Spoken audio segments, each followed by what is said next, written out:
man accused of a robbery he didn't commit just because he looks like the culprit. A woman lost in her lies. Trivial objects turned into evidence, entire lives hanging on a word, a sentence, or a glance. In those moments, there is no certainty anymore, just faces, stories, and a lawyer who tries to understand what no one wants to hear. Today, Marc tells us about 6 cases, all different but connected by the same thread: absurdity, loneliness, and the fragile line between reason and madness. Because in a courtroom, everything can change. A word can save, silence can condemn, and sometimes justice no longer makes sense. Tonight, Marc reopens his office and shares unforgettable cases, those with no more answers. Just men, women, and dizzying doubt.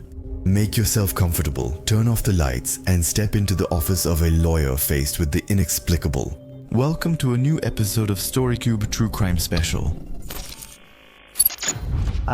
She is being assaulted by her stepfather, and her mother is physically restraining her.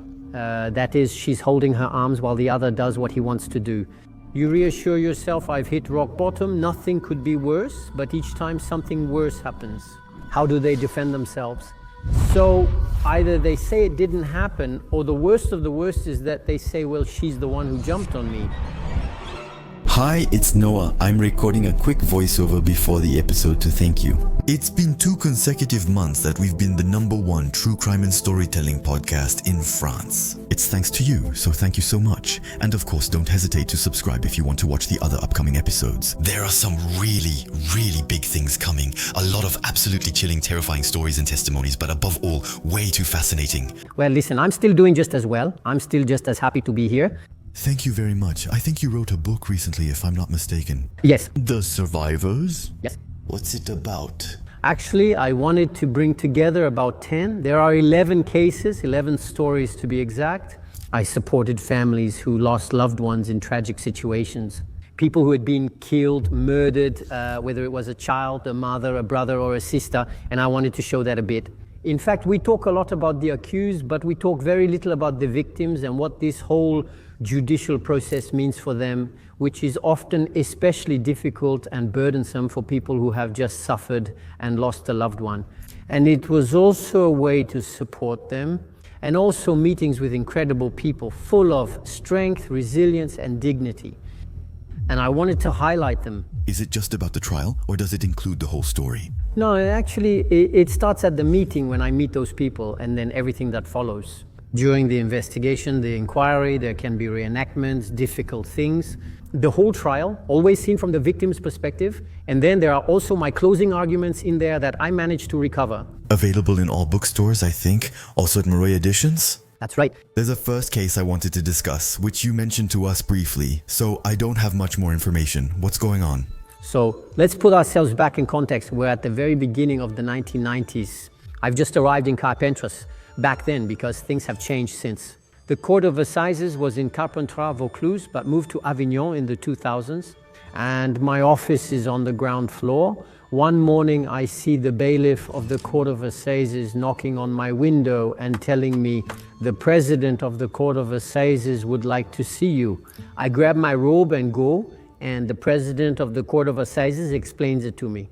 A somewhat famous lawyer has just withdrawn from defending an accused person, and I would like to appoint you as his court-appointed lawyer so that you can handle his defense. I think this is the second time in my life that I'm going to the assizes, so I'm like this. What does appointing as court-appointed lawyer mean? So when someone is appointed as a court-appointed lawyer, either the bâtonnier, meaning the head of the lawyers, can appoint a lawyer to handle someone's defense when that person doesn't have a designated lawyer and when having a lawyer is mandatory. You must have a lawyer to defend you in assize courts. And so the bâtonnier can do it, but also the president of the assize court. A magistrate who presides over a hearing can appoint a court-appointed lawyer to ensure the defense of an accused person.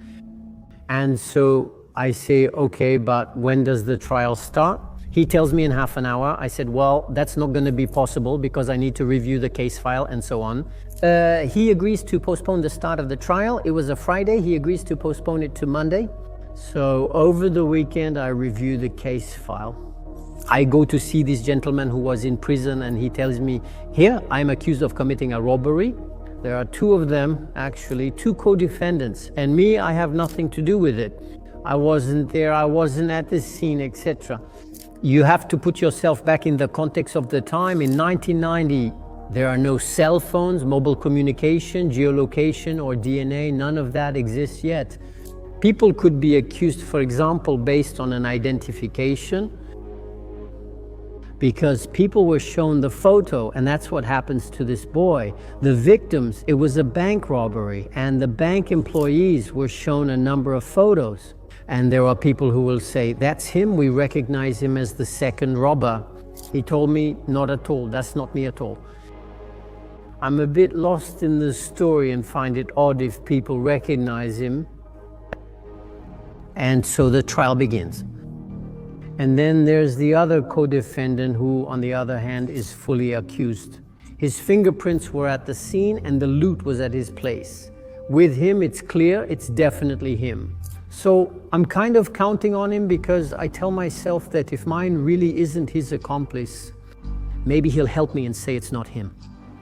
At first, the guy said, like any thug, I only talk about myself, not others.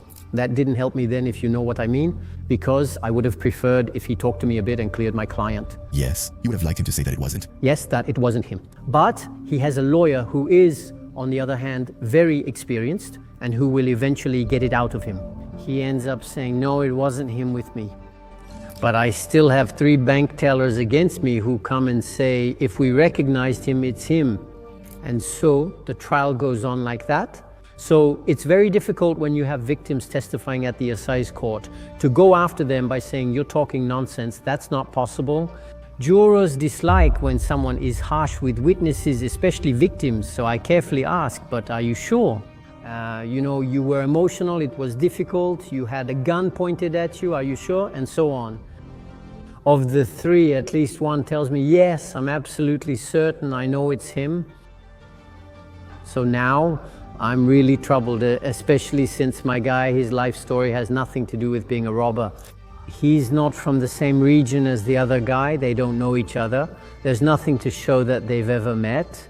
It's still odd. You don't just meet someone on the subway or in a bar and ask if they want to rob a place with you. So it's pretty strange. And finally, at the end of the trial, it's the other guy who's questioned. So he says, yes, it's me, etc. Machine explains himself.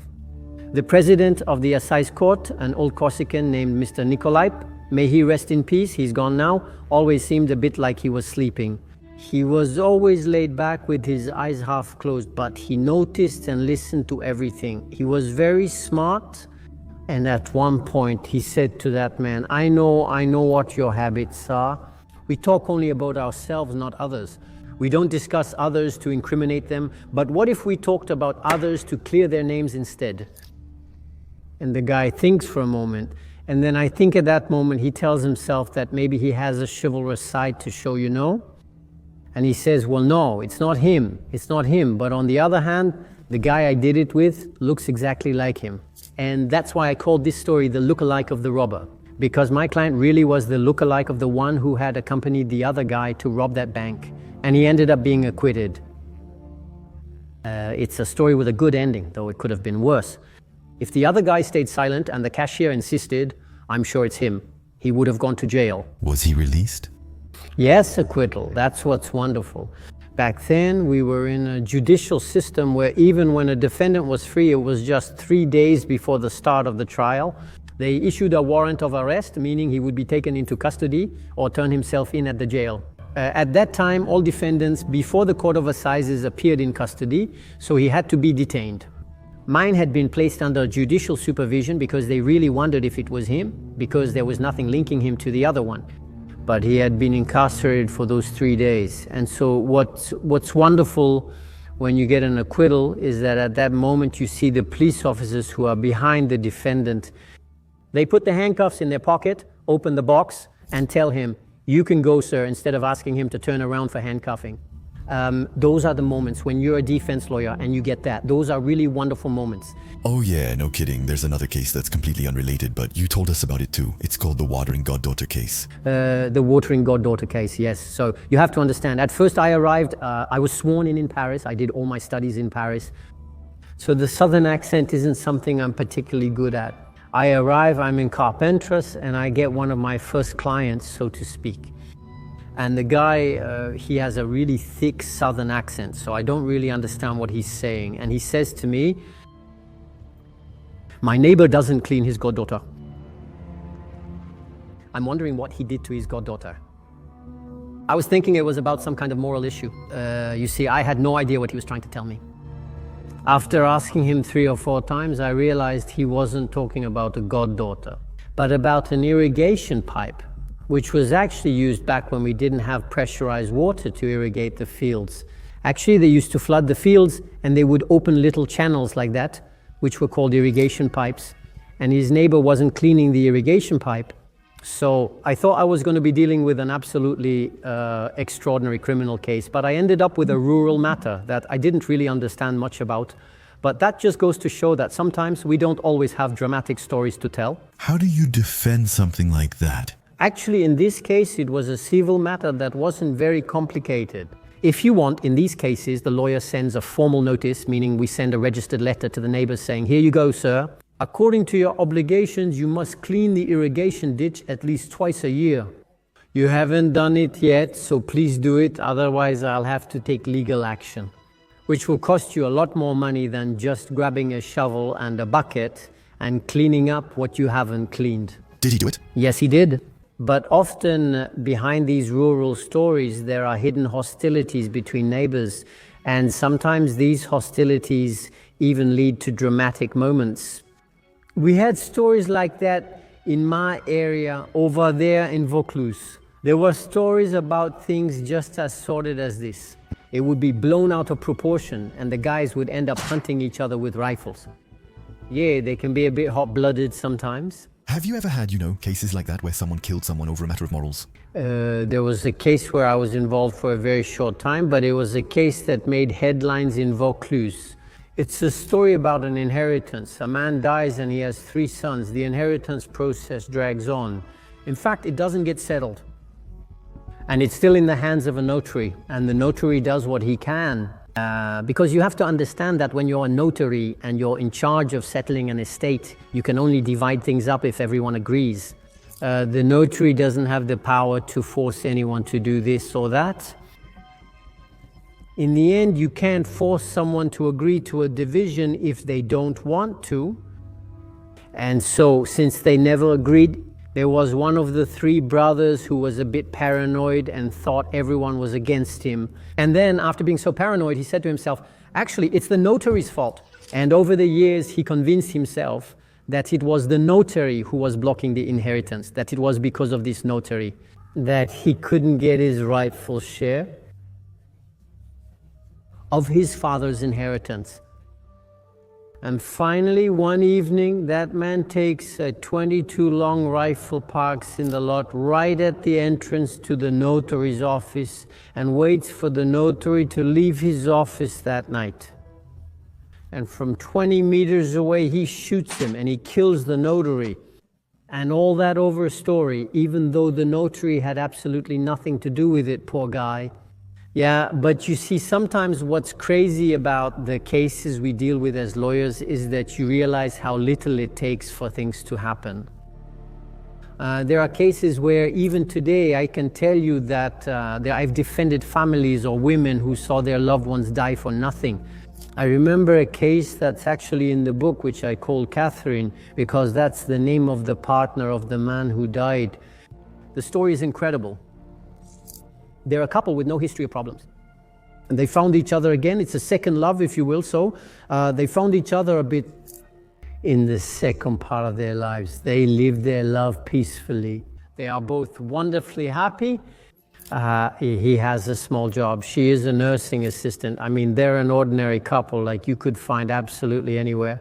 One evening, a few days before, he takes his computer to be repaired at a shop in a shopping mall. One day he needs to pick up the computer, so he texts Catherine, "I'm going to fill up the tank, get the computer, then come home." Catherine, who is his wife, right? Catherine, his wife, exchanged daily messages with him. He came home at noon each day for lunch with her.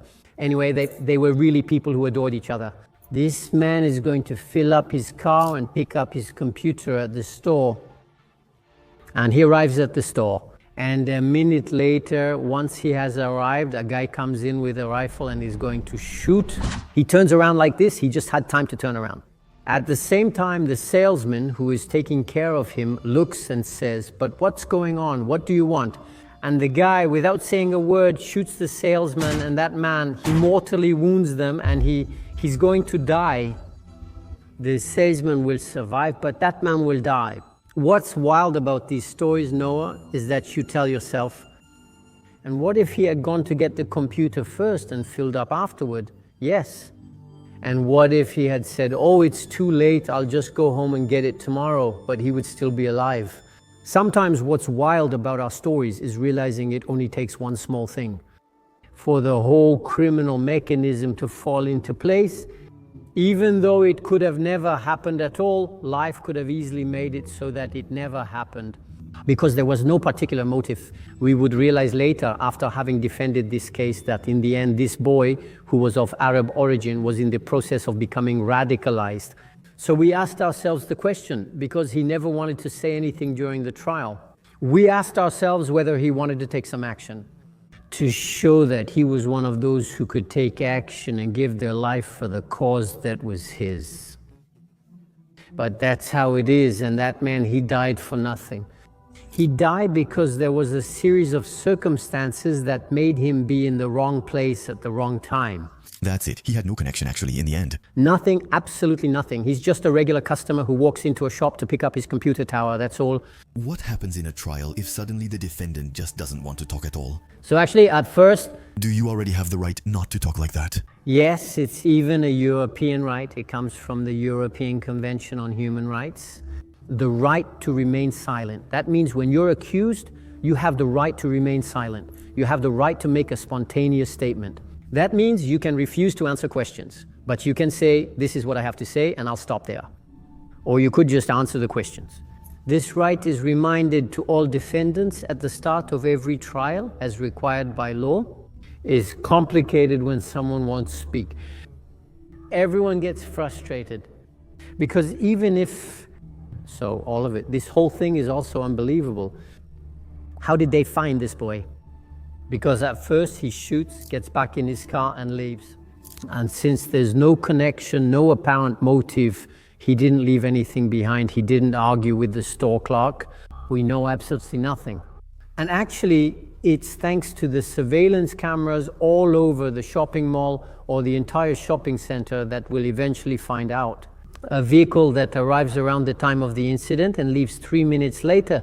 By zooming in, we realize that there's a rather unusual sticker on the back of the vehicle. And the police are going to do a tremendous amount of research on this. And they will eventually identify the vehicle, which fortunately does belong to the person in question, because it could have been a stolen vehicle. That's right, yes. It does belong to the person in question. They're going to manage to catch him. And at his place, they're actually going to find the weapon. And he used a gun of a certain caliber, a hunting rifle, but with a very particular caliber. It's a 16 gauge, not a 12 gauge, which is what most hunters use. And so they're going to be able to do some tests and show that it was indeed this shotgun that was used for that. That's what will clearly incriminate him. What is he risking? Oh, well, there. The guy, if he doesn't talk like that during... Anyway, if you want, it's not because we don't talk that we can't be convicted. Yeah? Actually, it's kind of like what happens in the United States with the Fifth Amendment, where it's stated that someone can refuse to answer a question if it would incriminate them. It's the transposition of that into European law and thus into French law to tell a person that if you are accused, you have the right to remain silent. In other words, you have the right not to provide information that could establish your guilt. In fact, to prove that someone is guilty, you need to provide evidence that does not depend on them. Objective evidence, DNA, video surveillance, phone records, geolocation, things like that nowadays. With the technical means we have now, which are much easier than a few years ago. If you're accused, actually, technically, you're still better off answering the questions. Yes. If you're wrongly accused, that's better. Yes, that's obvious, because you can have an alibi, you can have people to testify. Who will say you weren't there that day and time, but somewhere else? Then when you're accused and you're the one who committed the acts, The question may arise as to whether you should help the investigators establish your guilt or if you should let them handle it themselves. Or often, when it's criminals who are a bit more experienced and have chosen this way of life for a long time, generally, they don't give much away. They simply say, I have nothing to do with this case. Okay, but then isn't that an additional clue? That's not enough. Luckily, it's not, because convicting people just for refusing to talk would be dramatic. But it somehow forces the police and the justice system to work in an extremely precise and objective way, to truly be able to establish someone's guilt without their help. You mentioned another case I wanted to discuss, the physiotherapist from Camaret. Yes, well, that's a bit lighter. Actually, it's the same here. I just arrived from Paris, it's 1990, and when I get to the bar of carpenters, I'm the 38th lawyer. I come from a bar with 15,000 lawyers, but my city only has 38. That's really not many. And so we all have the obligation, each of us, to take on cases, what we call legal aid cases. That means accepting to defend people who can't afford to pay a lawyer. But the state still pays the lawyer, though not under the same conditions. The lawyer is still compensated. In criminal matters, as we discussed earlier, these are called court-appointed cases. When you arrive at a bar association, you first meet the bâtonnier, the head lawyer, to introduce yourself. So I came from the Paris Bar Association. I introduced myself to the Carpenters Bar Association and to the bâtonnier of the Carpenters Bar Association, who at the time was a woman, Marianne Combs. She told me she's in a tough spot because her lawyers will handle legal aid cases but don't want court-appointed ones. I had no training in criminal law, except for what I learned at university. I hadn't specialized in that field at all at the end of my studies. But I thought, why not? It might be nice or fun.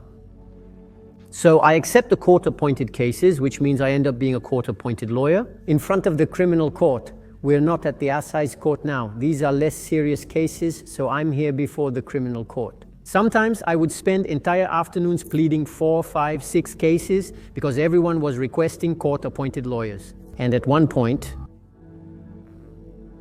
there are cases where you actually have nothing to say. So I thought maybe there's a way to make sure they're less heavily sentenced, and that's if I can make the court laugh. What do you mean when you say you have nothing to say? That means the guilt is proven. So besides crossing your arms and begging for mercy, there's little you can do. And apart from saying, yes, but his mother drank, his father beat his mother. Anyway, things that judges end up getting tired of hearing because that's what they're constantly being fed, if you will. I told myself, let's try to make them laugh. I'm not sure if you know, but in France, there's a rather bawdy song called The Priest of Camaret. Okay. I'm stopping because it's too bawdy. Okay. I'm pleading for a physical therapist in Camaret who was accused of something, though I can't recall what. It wasn't serious. But still, he was being prosecuted before the criminal court. And I finished my plea by saying, listen, we've bothered the priest of Camaret enough. Let's leave the physical therapist alone. Then the whole court burst out laughing. And actually, in the end, the guy was given a much lighter sentence because I had made the judges smile. It's the same with another case I remember, because that one was pretty incredible. That's what I called the Screaming Strawberries. Actually, I was appointed as a public defender for a case where, in my region, it's very agricultural, so there's a lot of market gardening, especially strawberries. And when it's time to harvest the strawberries, there are a lot of people working in the fields. Not all of them are necessarily declared. And so you often have labor inspectors and the police making raids in the greenhouses to check whether people are declared or not. And then I came across a farmer who was being prosecuted because there had been a raid in his greenhouses. Only 2 of the 25 workers were declared, 23 were not. So there, I'm racking my brain thinking, what can I try to say for him? And I'm looking through the code, especially the labor code. And of course, there's the obligation to declare, to officially declare the people who work for you. Otherwise, it's illegal work. But there's a provision in the law that says, if the work is dictated by urgency, you have the right to declare it. Afterwards, meaning a little later, the people you are going to hire. And I wonder, how can I actually translate this with my guy who picks strawberries? And I'm going to go off on a tangent that I couldn't do today. I'm 60 now and can't do it anymore, but at 25 or 30, I could handle that job. And I go to my court and very seriously, I start calling us saying, but there was an emergency, it was awful. Have you ever heard strawberries scream? Pick me, pick me. And then I see my court president looking at me and saying, what is he talking about? And then same thing, they burst out laughing. And in the end, the guy was sentenced less harshly. He got a suspended fine and of course the obligation to declare all the workers. That's crazy. And does it work a little bit, at least a tiny bit? Actually, I learned over time that when you have a case, when you're not pleading someone's innocence, that's when you have to be much more serious. But when someone is guilty and everyone knows it and there's nothing that can prevent them from being convicted, at that point, if you can make the judges smile, things often go better. That's it. That's the experience that allowed me to say that. Is there another case that you talk about in the book? Maybe we could hear a bit of that story. Yes, we could talk about Florian's story. No, actually, Florian's story, Florian is the victim. He was a 25-year-old boy, and I supported his father, his mother, and his sister because he was killed. This case impacted me because Florian's personality made a strong impression. He was a very upright, very generous young man, always thinking of others. And then one evening he goes out for a drink at a party. It was Halloween. He goes to have a drink at a bar. And there he runs into some people he knew from before, including a woman, Nora. And then they decide to spend the evening together. So there are about 10 of them spending the evening together. And then finally they decide to end the evening at Nora's place. Everyone arrives at Nora's place at slightly different times since they are each driving. And when Florian arrives with his car, Nora is already there. And he sees Nora being assaulted quite violently by a man he understands to be Nora's ex-husband. Assaulted? Just to clarify what that means. So the guy dragged her by the hair through the vineyard, slapped her, threw her down and insulted her. Florian, at that moment, his blood boils. He goes out and he actually steps in and he says to the guy, I don't know what you have against her. It's none of my business, but you don't do that to a woman. So you talk to her, you say what you have to say, but you don't touch her like that anymore. And since he was a pretty imposing guy, he didn't need to do anything else, that's it. Simply his attitude, his behavior, and his build made the guy stop immediately. And then shouting, he left, insulting everyone a bit and so on. At that moment, we were on a small slope. There's the house and the gate of Nora's house, which is about halfway between where the cars are parked and where he is. So everyone is gradually heading back up. He's already gone. To everyone, this ex-husband is gone, but he hasn't really left.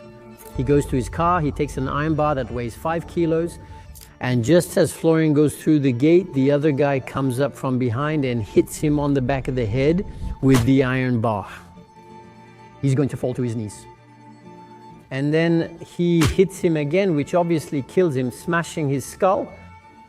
And it's under these conditions that this boy will die in the next few seconds. This case really affected me. First, because I felt that this boy died simply because he couldn't bear something that was unbearable. Attacking a defenseless woman like that, whatever the reasons, you just can't act that way. And also because it was an opportunity for me to meet people. Her parents in particular and her sister, who were very different in the way they dealt with their grief. The first person I met was her mother. And I see a woman who talks to me about this tragedy in a very calm manner. Not without emotion, but with perfectly contained, thoughtful and rationalized emotion. And at first I'm surprised to see that. And actually I'll understand a bit later why, because actually she's a psychotherapist.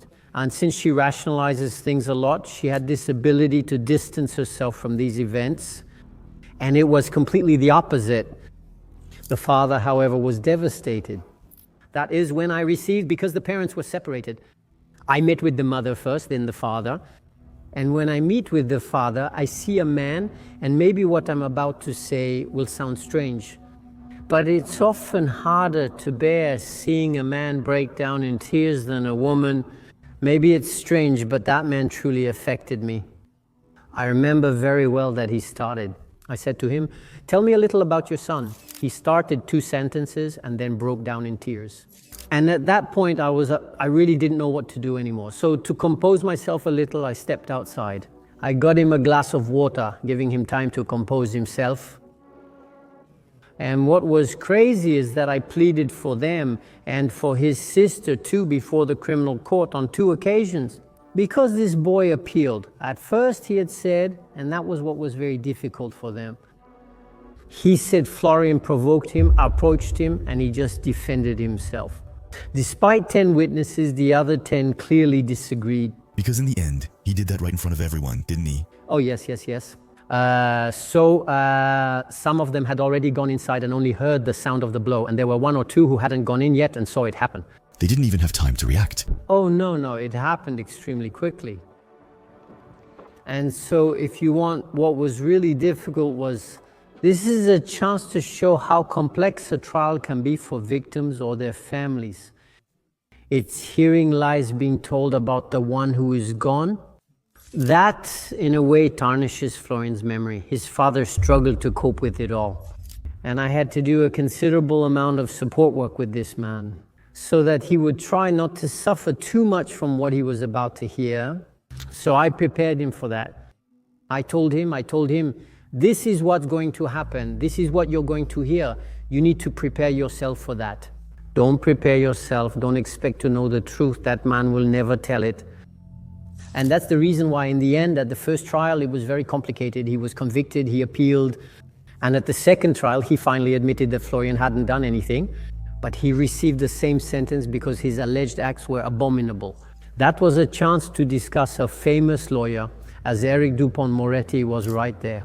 On appeal, Eric Dupont-Moretti assisted this young man in his defense. And I talk about it in the book because everyone obviously knows Maître Dupont-Moretti. Before he became Minister of Justice, he was a lawyer, and he was nicknamed Acquittator since he had dozens and dozens of acquittals to his credit in trials.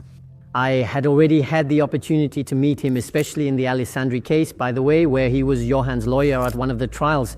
When I met him, we got along quite well. You know, between lawyers, we use first names right away. We're pretty close. And when I met him for that trial, I saw that he looked sullen. He didn't seem very happy. I thought to myself, that's strange.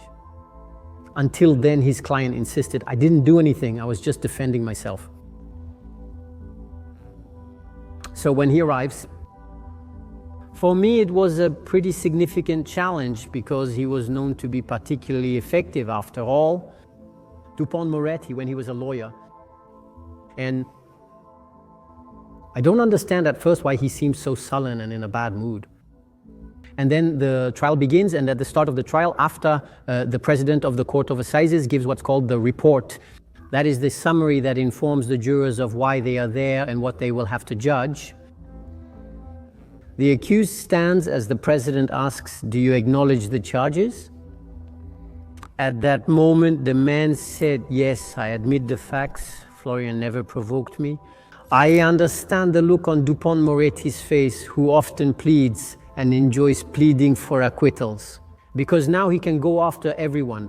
And now he'll have to plead what we call personality, meaning he'll have to plead by saying, yes, he did it, but. And that's one of the things I reminded him of afterwards, and he actually told me, yes, it really annoyed me. And so during the appeal, he admits to the facts, but what he did was so cowardly. It was a cowardly crime to attack someone from behind who had done nothing. What had he done? He had simply said, "Stop hitting the mother of your children, that's all, that's it." The jurors reacted poorly, and he received a harsh sentence a second time.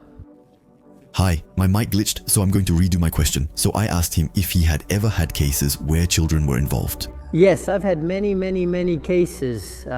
Actually, let me explain why. When I got to Vaucluse, I often acted as a public defender and was frequently seen at the criminal court. And then I would regularly see an older gentleman at the back of the room who wouldn't say anything. He wasn't involved, but he was present. And then after the third or fourth time, I saw him in the courtroom. At the end of a hearing, he came up to me and said, "Yeah, here, listen. I'm in charge at the General Council for Child Social Welfare, and I specifically handle the defense of children who have been victims within their own families. And because of that, they were placed under the care of the General Council, and I'm the one who represents them. And he tells me, I'm looking for a lawyer to ensure their defense. Are you interested?" I said, yes, of course, because as a lawyer, you have the drive to defend innocence, which is very important, regardless of your side. But what could be more innocent than a child who never asked for what happened to them and who truly needs a lawyer who can stand up for them to ensure their defense? And on that occasion, I will be defending many children, victims often of acts. And I have countless stories that I shared in my first book, by the way, some of them the most striking ones. But yes, I have plenty of cases where I defended. I remember some stories because they always had a bit of a striking side. You need to understand that when defending such cases, you have to toughen up. When you discover a case, it's always horrific. It's a child who's affected. It's always horrific.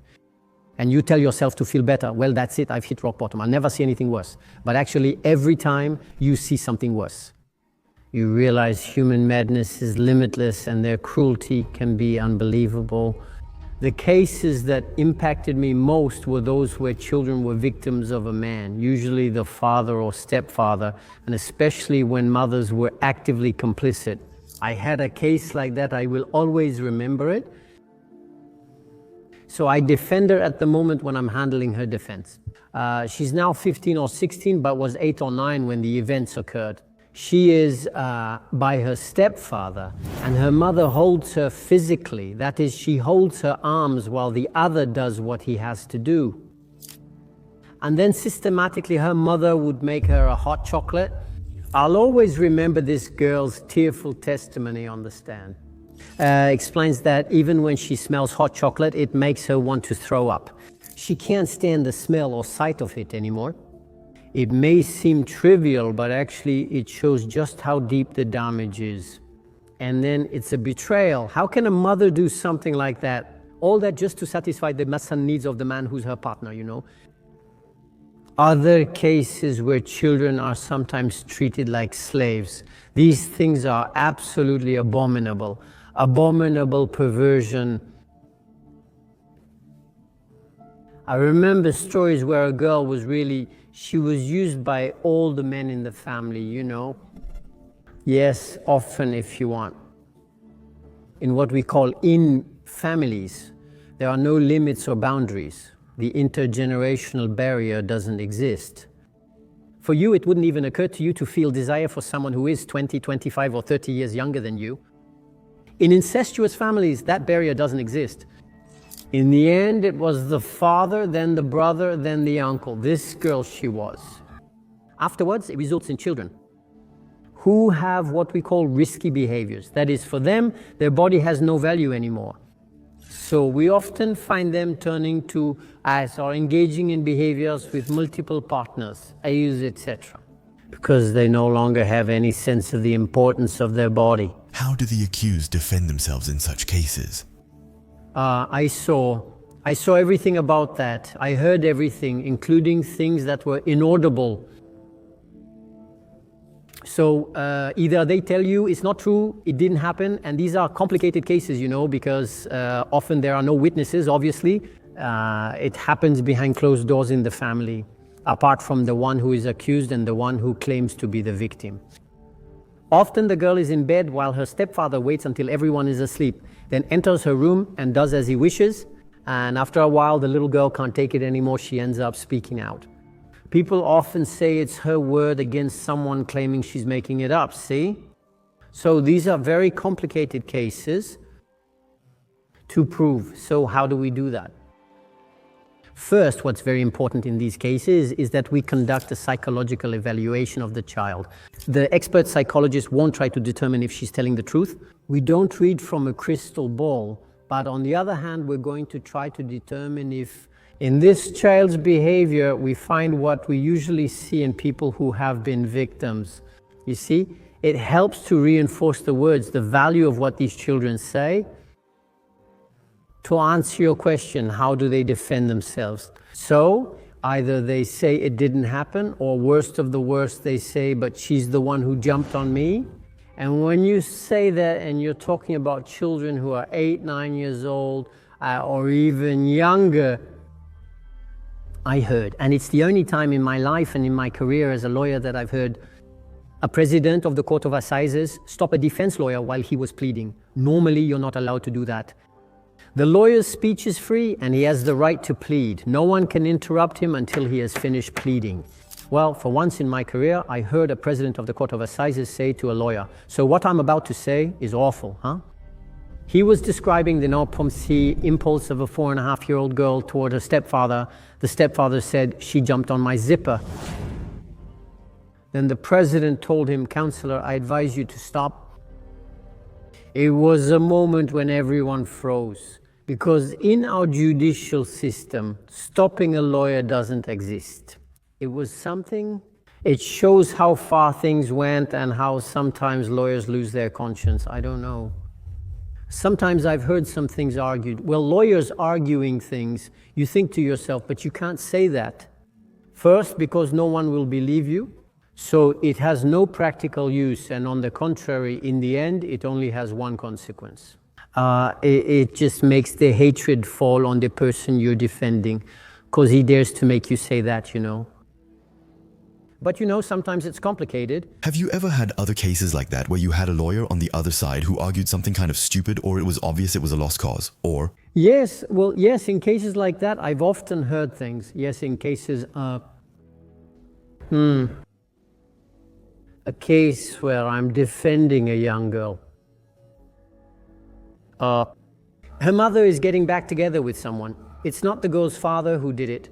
It's the stepfather, the mother's new partner, joins the family, and the girl is 14. And actually, he's going to be extraordinarily, because you shouldn't think that these are monsters who are going to use a knife. They don't get what they want by threatening with a weapon. Often the worst kind of pressure is love. That means these are people who will be very kind to the child, who will take a lot of care of the young girl, who will tell her she is beautiful, magnificent, unique, and wonderful. And that, it would be nice to hug each other. That would be nice. And then you'll see anyway, you know, all dads do that with their daughters. That's how we teach them about life. And it's that kind of thing. And sometimes we end up to the child who, for his part, needs to be loved. Imagine in his child's mind, being loved means he must do certain things for his father or stepfather. And we end up in situations where, in some cases, I had text message exchanges where it was the little girl who said to her stepfather, you'll come take a nap with me, right? And when we're on the defense and we use that by saying, you can see that she's the one who wanted it. Obviously, it's monstrous to do that. And at the same time, it means not understanding at all what's actually happening in those children's minds at that moment. Because the one who twists the feeling of love, a filial loving feeling, the one who will pervert it is the one who adds the obligation to have an act. So your stepfather will love you. What kind of story is that? See, that's one thing that drives me crazy. In general, in the end, it's strange. I often have a much harder time keeping my cool in cases where children are being targeted than in certain murder cases where I still manage to keep a certain... Yes. A certain calm, let's say. Of course. Just one last little question like that. I don't know if that's the case, but have you ever dealt with parents who are in denial? For example, they claim, no, my son did nothing. But later, it turns out he did. You see families like this. You see... Unfortunately, it happens quite often. It's systematic in some cases. It reminds me of cases where I had to defend either on one side or the other, actually. Stories involving drug trafficking where there are score settlings. And at that point, I find myself with people, often from a different culture, and with parents who are, but then they're light years away from imagining what their children are doing. I mean, does he work? What does he do? He works leaving in the morning and returning in the evening. But he's very nice. He does the dishes, takes out the trash, cares for his little sister and more. Yes, you can do the dishes. You can be nice to your mother, but you can also deal drugs and go shoot the guy who's your direct competitor. That's what makes it unbelievable. That is to say, there's a gap between what the parents know about their own child and what he actually did. So, does that really happen? Oh yes, it happens. Sometimes we get totally surreal situations in front of the criminal court where you have the mother coming to testify saying, but I don't understand what you're telling me, I don't understand.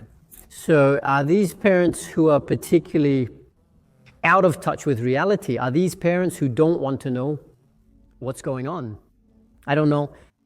But in the meantime, sometimes there's a real one. The mother's words, no, but he's a good boy, my son. He couldn't have done that, are spoken with sincerity. Even though everything is against him, he reacts like me. Once he sees as a guy, he realizes you have his. Depending on whether it's the mom or dad, reactions usually differ. The mom often breaks down and the father often reacts differently. Because it's an attack on his honor, he completely severs ties with the child. I've seen that happen several times, yes, but it's even... This already happened in a grand criminal court. The father realizes it given the evidence. Yes, it has already happened in a criminal court, that the father ends up turning to his son and saying, but I disown you, you have no more rights? Which are difficult. You reacted. How do you handle that as a lawyer? As a lawyer, even though your job involves words and speaking, you must also know when to stay quiet. At that point, it's not about you anymore. You have to let things happen. Whether you're on one side or the other, you no longer have any control over it. It's outside the trial in a way. It goes beyond the context of the trial. He's a father, one who realizes that his son is absolutely not what he imagined him to be, and that's beyond us. I respect that. Whatever the consequences, I don't think I should get involved in those matters. But those are moments that are very intense at the same time, and often very sad. Because often these are exemplary parents. The parents work very hard, often with very limited means and so on. When you're the public prosecutor representing the prosecution, sometimes there are some harsh remarks like, but didn't it surprise you that your son had a sports car? Didn't it surprise you that he had a Grand Prix watch? Didn't it surprise you that he went to Marbella 3 times a year for vacation? What did you think he was doing it with? And sometimes justice is also there to open the eyes of people who don't want to open them. Marc? Thank you so much. Thank you very much. You also wrote a book recently, I think, for those who haven't done it. Let me remind you that if you also want to participate in an episode of StoryCube, there's an email. It's right here for you to send a little recap, and we'll be happy to let you join. On the show, it was Marc. Thanks again. Thank you, Noah. Bye.